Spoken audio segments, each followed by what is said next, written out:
Hola, ¿qué tal? Buenas noches, bienvenidos a la entrevista estelar. Yo soy Milagro Zambrano y en los próximos 30 minutos estaré conversando con un político, administrador de empresas, diputado a la Asamblea Nacional, presidente de la Comisión de Medios y secretario general del Partido Primero Justicia. Con nosotros esta noche Tomás Guanipa. Diputado, bienvenido a la entrevista estelar. Muchas gracias, Milagro. Un placer estar aquí en tu entrevista y poder comunicarme con toda la gente que nos ve hasta ahora. Gracias por venir, una semana noticiosa y muy Sí, movida, señor. ¿no? Sí. Vamos a comenzar. Vemos un video e iniciamos nuestra conversación. ¿Cómo no? Le he pedido que en el marco del decreto de emergencia económica y estado de excepción me preparen un decreto constitucional para consultarle a la Sala Constitucional para levantar la inmunidad a todos los cargos públicos, empezando la inmunidad parlamentaria en Venezuela, si fuese necesario para defender la paz. El presidente de la República hizo este anuncio esta semana en Consejo de Ministros. Esta semana también, el jueves, el día de la marcha, lo ratificó desde la Avenida Bolívar. ¿Qué va a hacer la oposición venezolana, la fracción de la unidad, si se concreta este anuncio? Mira, yo creo que sería otro autogol que haga Nicolás Maduro, porque quedaría muy claro frente al mundo el carácter autoritario, dictatorial de una persona que ha perdido el apoyo popular y que hoy le tiene tanto miedo a lo que puede ser la voluntad del pueblo expresada en las urnas electorales, que intenta criminalizar a la oposición. Yo creo que Nicolás Maduro no se da cuenta que persiguiendo, apresando a dirigentes políticos no van a callar la voz de millones de venezolanos que están luchando por su propio progreso, por su propio destino, que quieren poder alimentar a sus hijos al acostarse, que quieren poder darles desayuno, que quieren poder conseguir las medicinas básicas para una madre que sufre, por ejemplo, de la tensión y que hoy no la consigue. Entonces están equivocando cuando piensan que la arremetida contra los dirigentes de la oposición van a poder frenar con eso la inquietud, la impaciencia, la desesperación de un pueblo que se siente humillado y que siente vulnerada su dignidad como ser humano. Y ese pueblo, cuando siente su dignidad vulnerada, la va a salir a defender como sea. Por tanto, creo que nosotros lo que tenemos que hacer frente a todas estas amenazas es profundizar nuestra lucha de calle para lograr que haya un camino democrático, electoral, este mismo año, que está representado por el referéndum revocatorio y que es constitucional. Diputado, sin embargo, diputados del bloque de la Patria han manifestado que están de acuerdo con este anuncio del presidente porque no tienen nada que esconder. Entre otras Algunos cosas, analistas, juristas dicen que es una medida inconstitucional, que es un desconocimiento ahora sí total a la Asamblea Nacional. ¿Cómo lo ven? bueno, varias cosas. Lo primero es que, por supuesto, a los oficialistas no les interesa el tema de la inmunidad porque ellos pueden hacer lo que les dé la gana sin que exista aquí un poder judicial que pueda investigarlo. Sabemos de muchos que se han enriquecido sin que exista ninguna investigación al respecto. Pero ese no es el tema. El tema es que la inmunidad parlamentaria está prevista en la Constitución y no puede un presidente por decreto quitarnos algo que es un tema constitucional y que protege al representante del pueblo, que es el diputado, de sus opiniones o de las investigaciones que tenga que realizar en el ejercicio de su función como parlamentario. Pero además, el presidente de la República habla de una consulta a la Sala Constitucional que no es otra cosa que el bufete del Partido Socialista Unido de Venezuela, con lo cual ya imaginamos cuál será su respuesta, pero enmarcado además en un decreto de emergencia, en un estado de excepción que es absolutamente inconstitucional, porque para que el decreto pueda entrar en vigencia tiene que ser aprobado por la Asamblea Nacional y nosotros lo hemos negado. Entonces estamos frente a un gobierno que ha desconocido la Constitución, que está desconociendo la voluntad del pueblo que se expresó el 6 de diciembre cuando eligió esta Asamblea Nacional con más votos que con la que fue electo Nicolás Maduro y que está entrando en un camino de autoritarismo que lo único que va es a profundizar el divorcio que tiene el pueblo con la gestión gubernamental. Ahora, y que nos va a llevar a un cambio inevitable. ¿Por qué sucede esto? ¿Por qué el presidente toma esta medida, tomando en cuenta que la inmunidad parlamentaria aparece en la Constitución en el artículo 200? ¿Qué pasa? ¿Qué lo lleva a tomar esta medida? Mira, yo creo que es un profundo miedo. Tiene un gran miedo a lo que puede ocurrir de darse un proceso electoral en Venezuela y quiere evitar que ese proceso se dé a toda costa. Y piensa que una forma de evitarlo es arremetiendo y persiguiendo a quienes hemos venido luchando para que un instrumento legal como el referéndum revocatorio se pueda dar. Pero es que llama la atención que todo el show que montaron previo a la marcha era por el temor que tenían a la manifestación popular que terminó siendo tan grande, Milagro, que fue de 1 millón de personas, es lo que se calcula, Nunca había habido en Venezuela una quería concentración de esa preguntarle forma. algo. Para el gobierno, la marcha fue de unas 20.000 personas, 25.000 personas. Para el presidente de la República y algunos voceros, y así lo señalaron desde la Avenida Bolívar. Para la oposición, la marcha superó las expectativas. Absolutamente. Quisiera preguntarle, ¿qué se logró con esta marcha? Fue una marcha exitosa, pero ¿qué viene ahora? ¿Cuál es el mensaje de Primero Justicia al país? Mira, lo más importante es que fue una marcha sin precedentes y que se logró vencer todos los obstáculos que el gobierno nos puso a la gente que quería llegar a Caracas, y debemos recordar lo que dijo el alcalde de Caracas y el jefe del gobierno del Distrito Capital, que por Libertador nadie caminaría, y es que atravesamos toda Libertador. Y buena parte de la cantidad de gente que se concentró en la Libertador, en la Río de Janeiro, en la Francisco de Miranda, estamos hablando de 18 kilómetros repletos de gente. Era gente que venía de Libertador, y gente que bajó de los cerros, a pesar que le cerraron los metros, a pesar que cerraron el transporte público, la gente bajó y caminó. Si el gobierno no se da cuenta que esta demostración de fuerza popular es indetenible y que la gente no está luchando para que haya un simple cambio de gobierno, sino que está luchando por la subsistencia de sus hijos, está subestimando la fuerza de un pueblo que va a seguir en la calle. Ayer en las redes sociales señalaban que fue una marcha sin objetivo. Una marcha que recuperó el poder de convocatoria, pero que al final la gente esperaba más después de la marcha. Mira, la verdad es que mucha gente a veces piensa, y con legítimo respeto, con legítima derecho, nosotros respetamos su opinión, pero hay gente que piensa que con las marchas tú puedes lograr un objetivo final. Y nosotros hemos dicho desde el principio, y creo que en Primero Justicia hemos sido muy coherentes con nuestro mensaje, que el cambio en Venezuela tiene que venir acompañado del voto popular, de un proceso electoral, porque eso es lo que le da legitimidad al cambio, porque eso es lo que le da permanencia y estabilidad al país, y porque no puede haber cambio que no venga acompañado por una gran mayoría electoral. Y la presión de calle tiene que llevarnos a que ese proceso electoral se pueda dar.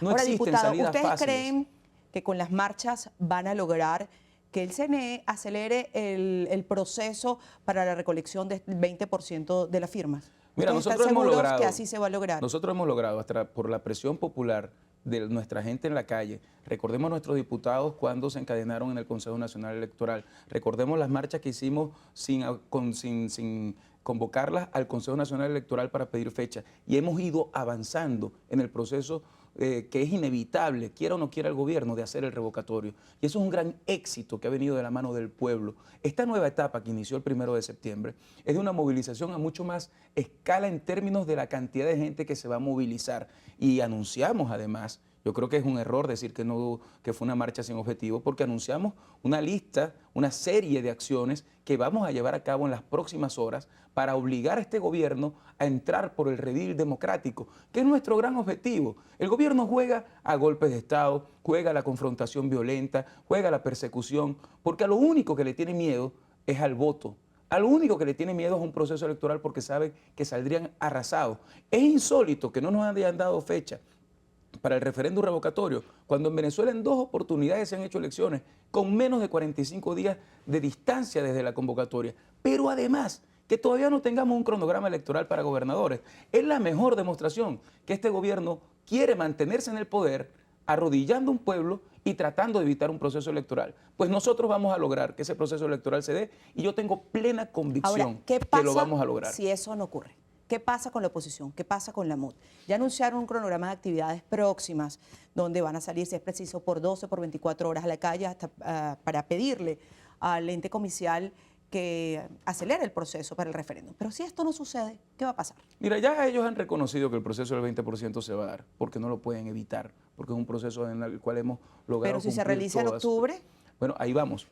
habría posibilidades de unas elecciones en octubre, todavía el en proceso, este año. Todavía el proceso puede darse, todavía el proceso electoral puede darse este año, pero además no solamente estamos exigiendo que la fecha se adelante, sino que estamos exigiendo condiciones, porque es que las señoras del Consejo Nacional Electoral se han convertido en una suerte de enemigas públicas del pueblo venezolano y de los caminos democráticos, y entonces pareciera que su objetivo es impedir que la gente pueda expresarse y más bien defender a quien es el responsable del drama y el caos que estamos viviendo en Venezuela. Por tanto, la presión popular es indispensable en este momento, y vamos a ir tomando acciones una por una, pero esas acciones además van a ser organizadas, van a ser con una disciplina importante y pacífica, que es lo que más le duele al gobierno. Al gobierno le duele que nosotros hayamos terminado ese proceso y la gente se haya ido tranquilamente a su casa y hayan demostrado que están dispuestos a hacer lo que sea en el marco de la paz para derrotar la violencia y para lograr un camino democrático que yo estoy seguro, a pesar de lo que diga Nicolás Maduro decía que iban a ganar la Asamblea Nacional como sea. Diosdado Cabello decía que iba a mantenerse como presidente de la Asamblea Nacional. Nada de eso ocurrió. Ganamos un proceso electoral y le vamos a ganar preguntarle, también. Y usted me tiene que responder, Dígame, sí o no. Dígalo.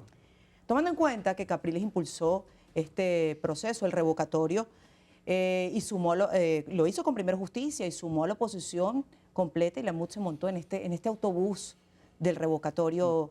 ¿Cree Primero Justicia que debe entonces, por esto, le corresponde liderar a la oposición? Eso lo decidirá la gente. Ahorita nuestro tema es lograr el revocatorio. Una pausa y ya regresemos con más de la entrevista estelar con Tío Tomás Guanipa, diputado de la Asamblea Nacional.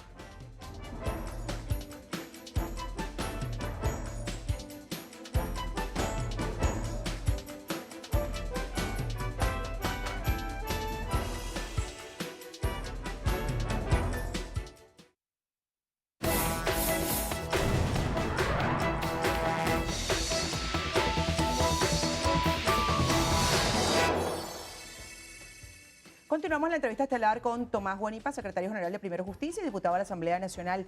Quisiera preguntarle, ¿Primero Justicia está preparado para asumir una transición? Mira, yo creo que la unidad completa está preparada como coalición política para asumir no solamente una transición, sino un proyecto de país que pueda llevarnos al progreso y al desarrollo. Desde Primero Justicia lo que queremos hacer es lo más útiles posibles a la unidad y que la unidad trascienda a los partidos políticos y se convierta en la unidad de todos los venezolanos. Y creo que hemos crecido, hemos madurado, nos hemos sembrado en todas partes de Venezuela para poder tener ese ejército de gente, de hombres y mujeres que estén dispuestos a hacer de la lucha social una gestión de gobierno también. Y creo que podemos ser, insisto, muy útiles a la unidad porque hemos hecho muchos estudios sobre lo que es el diagnóstico del país, sobre lo que son los proyectos que podemos llevar a cabo para llevar a Venezuela hacia el desarrollo, sobre temas de tanta envergadura como el tema petrolero, el tema turístico, el tema agroindustrial, y porque siento que además en todas partes de Venezuela hay gente que con su franela ha demostrado una mística de servicio muy importante, pero nada se puede lograr en Venezuela por sí solo. Por eso la unidad es tan importante y por eso para nosotros mantener la unidad es fundamental. Ahora, históricamente las transiciones se han dado siempre con pactos. Un caso de ello en España, el pacto de la Moncloa, sí. En Venezuela el pacto de Punto Fijo. ¿Cómo encara y cuáles serían los aspectos fundamentales para buscar un consenso para una posible transición en Venezuela? Pero yo creo que tendría varias cosas que hacer en varias áreas. Primero, hay que rescatar la institucionalidad en Venezuela, rescatar lo que es la autonomía de poderes. No podemos volver a tener un gobierno que controle absolutamente todos los poderes porque la democracia estará absolutamente enferma desde el inicio de ese nuevo proceso de transición.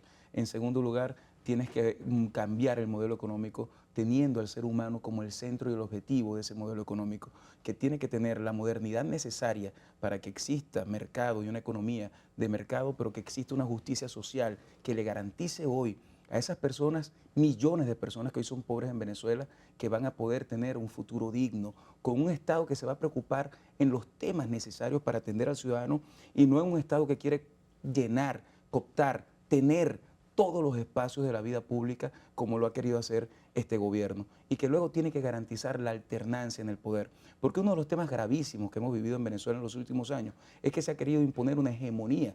Hemos tenido de hecho una hegemonía y nosotros necesitamos, para que la democracia sea sana, entender que quien está en el gobierno es empleado del pueblo y no dueño del pueblo como quiere hacer ver este gobierno. Por tanto, creo que un consenso tiene que llevarnos además a un gran acuerdo de largo aliento. No puede ser una cosa de mediano plazo, tiene que ser un proyecto de país que sea quien sea presidente pueda garantizarnos que esa senda de desarrollo se va a continuar para que el país entre en un espiral de progreso que nos pueda llevar paz y tranquilidad a los venezolanos. Diputado, usted asomaba el tema económico y le pregunto porque usted ha defendido la protección del salario, una ley para proteger el salario. Sin embargo, el gobierno nacional y el sector oficial ha dicho que nunca antes los venezolanos habían recibido tantos aumentos y se le había protegido tanto el salario como en los años de revolución. Incluso esta misma semana entró en vigencia el nuevo aumento. ¿Qué Imagínate, un aumento que lo que hace ha es que la servido gente... está encaminado? Fíjate, el drama de Venezuela es que el modelo económico no funciona. El modelo económico es absolutamente fracasado. El modelo socialista, en el cual el Estado es dueño de prácticamente todo, lo que nos trae ruina y hambre a los venezolanos. Y aquí ha habido un modelo económico que ha sustituido una economía en la que antes estábamos lejos de ser una economía productiva en pleno desarrollo, pero que por lo menos producía buena parte de los alimentos que consumía. Hoy, hasta el café que nos dio para vivir durante 200 años como república es importado, y la economía de producción, el aparato productivo del país fue destruido por una política de Estado de este gobierno de ir secuestrando, expropiando, hurtando espacios que antes eran de particulares. Eso ha hecho que hoy tengamos una economía de importación donde todo lo que tú compras tiene un referente en dólares, y la inflación va creciendo tanto que cuando tú ganas tu salario no te alcanza para comprar lo que hace un mes habías comprado. Con lo cual, los aumentos salariales no están ayudando en nada y dista mucho de nuestro proyecto de protección del salario, que tiene dos vías. Primero, una ley de producción para empezar a producir en Venezuela lo que compramos afuera, y así como ganamos en bolívares, gastemos en bolívares y no en referentes en dólares. Pero mientras esto no ocurra, que podamos proteger y lograr mejorar el poder adquisitivo del venezolano. Y usted Si tú hablaba pagas de todo en revalorización de la moneda y nuevo Exactamente. cálculo salarial. Ahora, ¿cómo se lleva adelante este proyecto si el Tribunal Supremo de Justicia dice que generalmente, o dice en muchas oportunidades, que las leyes que salen de la Asamblea o son inconstitucionales o simplemente no se pueden, todas las no leyes se pueden cumplir, no son cumplir. viables para el Todas país? las leyes Entonces, ¿cómo se llega que hemos a generado. proteger el salario de los venezolanos por esta vía? Así es, Milagro. Todas las leyes que hemos aprobado en la Asamblea Nacional, exceptuando una, han sido rebotadas por la Sala Constitucional del Tribunal Supremo de Justicia, que es una vergüenza. 7 políticos, todos militantes del PSUV, todos que estuvieron en cargos de elección popular, todos que fueron diputados o ministros, hoy son los que deciden si nuestras leyes, que fuimos electos por millones de venezolanos, son válidas o no. Esas leyes que se han aprobado, como por ejemplo el bono de alimentación y medicina para pensionados y jubilados, la propiedad de la vivienda para los beneficiarios de la Misión Vivienda, este proyecto de ley que estamos desarrollando para la protección del salario, la ley de producción nacional, todos estos proyectos de ley se van a ejecutar, porque viene un cambio en el país que es inevitable, y se va a rescatar la institucionalidad y la autonomía de las instituciones para que esas leyes que van en beneficio de la gente y que significan leyes que algunos llaman populistas, pero que esos que nos llaman populistas no entienden el sufrimiento y el daño que están viviendo quienes menos tienen en los barrios de Caracas y en los barrios de toda Venezuela. Para ellos hay que buscar medidas compensatorias que les permitan, mientras la economía recobra su vigor y entramos en un nuevo modelo económico, planes que le garanticen que puedan subsistir y puedan echar para adelante. Yo no tengo la menor duda que esas leyes las vamos a llevar a cabo, porque cuando exista el cambio, ese referéndum revocatorio que estamos luchando para que se dé este año, no solamente va a traer un nuevo gobierno al país, un gobierno de unidad y de salvación de la patria, sino que también van a traer nuevas instituciones para Venezuela, para que nunca más tengamos en la sala constitucional a militantes de partidos que hacen lo que una persona en Miraflores les diga, sino que tengamos verdaderos servidores públicos que entiendan que están al servicio de las grandes mayorías del país en su totalidad, y no de un grupo que quiere enquistarse en el poder. Aprovecho para preguntarle también sobre el trabajo legislativo, y es que usted está al frente de la Comisión de Medios de la Asamblea Nacional y se habla de una nueva ley de telecomunicaciones. ¿Cuáles serían los 3 aspectos más importantes que tendría esta normativa? Mira, nosotros estamos muy orgullosos de haber logrado una ley que es el consenso entre trabajadores de la prensa, de la radio, grupos de emisoras de radio, cámaras de periodistas, es decir, de todos los sectores a los que hemos ido consultando. Un proyecto de reforma que busca 3 aspectos fundamentales. El primero es lograr que la Comisión Nacional de Telecomunicaciones deje de ser política y se convierta en una comisión verdaderamente técnica, que además va a tener ahora que contar con el concurso de la Asamblea Nacional, aunque sigue siendo una prerrogativa del presidente de la República, ahora tiene que ser aprobada por la Asamblea Nacional, y de esta forma evitar que exista esa odiosa persecución que tienen los medios de comunicación a través de la Comisión Nacional de Telecomunicaciones, que ha sido como una pistola en la sien de los medios independientes. En segundo lugar, va a normalizar lo que son habilitaciones habilitaciones y concesiones en los medios de comunicación, que hasta ahora se le han ido asignando algunos por 3 o 4 años y ya no por el tiempo necesario para que se hagan las inversiones en tecnología, y algunos medios de comunicación. ¿A cuánto tiempo subirían esos permisos de concesiones? A 20 años se están subiendo, pero además vamos a lograr que exista la regularización en los medios que tienen vencidas sus concesiones y que han solicitado su renovación, como canales de televisión y más del 80% de los radios, de las emisoras de radio, cuya solicitud de renovación ha cumplido con la ley y no han sido renovadas. Mientras tanto, existen 1.500 emisoras que son absolutamente ilegales y que por ser de gente afecta al PSUV permiten que actúen ilegalmente, sin pagar impuestos y además con el contenido que les dé la gana.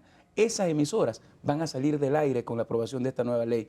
Por tanto, esta ley es una ley que democratiza los medios de comunicación, que los hace independientes al factor gubernamental y que le garantiza al ciudadano su derecho a la información y a la libre expresión, que es para nosotros lo más importante. Hay quien dice que estamos defendiendo dueños de medios. No, a mí me interesa que defendamos al que está viendo la televisión, al que escucha la radio y que tenga la libertad de escoger lo que ve, lo que oye, y a través de la pluralidad se puede hacer su propia imagen de lo que ocurre en Venezuela. Quisiera preguntarle, se han presentado en los últimos días detenciones, allanamientos, incluso el gobierno dijo que estaba preparado, que había frustrado este 1 de septiembre un golpe de Estado. ¿Se tenía preparado un golpe de Estado? Primero, Justicia ha sido siempre señalado, primero por el presidente Chávez en el 2002, como un partido golpista. ¿Tenía parte en este plan de desestabilizador que denuncia el gobierno? Es el mundo al revés. O sea, los que dieron un golpe nos llaman golpistas, lo que hemos dicho que el único camino que puede haber es el electoral, que nos ha llevado a una coherencia tal que hoy nos hace ser la fuerza con más vigor dentro de la unidad democrática, porque la gente ha ido reconociendo que hemos sido muy coherentes en nuestro camino de promover una salida electoral, democrática, constitucional a la crisis que estamos viviendo. Entonces es insólito que quienes irrespetan la Constitución nos llamen a nosotros golpistas. Ahora, francamente, lo que uno ha visto ha sido absolutamente ridículo. Tuvieron un temor tan grande con esa marcha y lo que yo creo es que ese temor se multiplicó por lo que vimos al siguiente día de la marcha. ¿Tiene justicia acciones por parte del gobierno que está buscando y dijo que iban a continuar las detenciones de personas involucradas con estos planes desestabilizadores? Seguramente el gobierno va a seguir arremetiendo contra los partidos de la unidad. Lo ha hecho contra la gente de Voluntad Popular, lo ha hecho en muchísimas oportunidades contra Primero Justicia, pero en ese sentido nosotros tenemos que entender que aquí no estamos para resguardarnos o para ver cómo nosotros cuidamos nuestro pequeño espacio, sino para ver cómo nosotros le abrimos un espacio de progreso a todos los venezolanos. Y cuando yo veo a una madre llorar porque no tiene cómo alimentar a su hijo, cuando yo veo a un padre humillado porque el salario no le alcanza, cuando yo veo a una señora de 80 años que me dice que siente que va a perder la vida porque no consigue la pastilla de la atención, simplemente lo que hago es ratificar y renovar mi compromiso con Venezuela, de no importa qué nos pase a nosotros, lo importante es que esa gente pueda tener futuro. Y yo estoy seguro que el gobierno nos está atacando porque ese futuro está a punto de llegar y porque hoy este gobierno es profundamente débil, porque ha perdido el apoyo popular. Así que lo que nos queda es profundizar nuestra lucha para que haya una salida electoral en Venezuela. Profundiza la lucha de la oposición y el oficialismo dice que viene el contraataque de la revolución. Pero vamos a pasar a revisar entonces su cuenta en Twitter para ver algunos mensajes que usted ha escrito a través de su cuenta y vamos a revisarlo. Dice así: hoy estamos más unidos que nunca. No será el gobierno quien nos dividirá. Nos une nuestro pueblo y el deseo de cambio. Le pregunto, ¿Primero Justicia estaría dispuesto, en el caso de no ser Enrique Capriles el candidato presidencial, a apoyar a cualquier otra candidatura dentro de la unidad, a Leopoldo López, a Henry Ramos Ayub? Por supuesto, ya lo hemos hecho en otras oportunidades. Nosotros cuando hemos tenido la responsabilidad de abanderar a la unidad ha sido porque la gente lo ha decidido y porque lo ha decidido en primarias. Y por supuesto que nosotros decidiremos, apoyaremos a quien salga electo en cualquier elección primaria cuando venga el momento de hablar de procesos candidaturales. Porque lo que no vamos a hacer ahorita es entrar en una discusión estéril cuando la gente lo que quiere es que haya un cambio en el país, cuando la gente lo que quiere es que Nicolás Maduro deje de ser presidente por la vía democrática, cuando la gente lo que está es luchando para liberarse del yugo que significa el desastre del gobierno del Partido Socialista Unido de Venezuela. Pero ten la seguridad que nosotros vamos a ser un soldado más de la unidad y que nuestro principal afán es ser tan útiles a la unidad que podamos ayudarlos para que la unidad se consolide como coalición política y que sea una coalición además de larga data, no solamente para cambiar al gobierno, sino para transformar al país. Vamos a hacer una nueva pausa, pero continuamos en minutos con más de la entrevista estelar. No se aparten, ya venimos.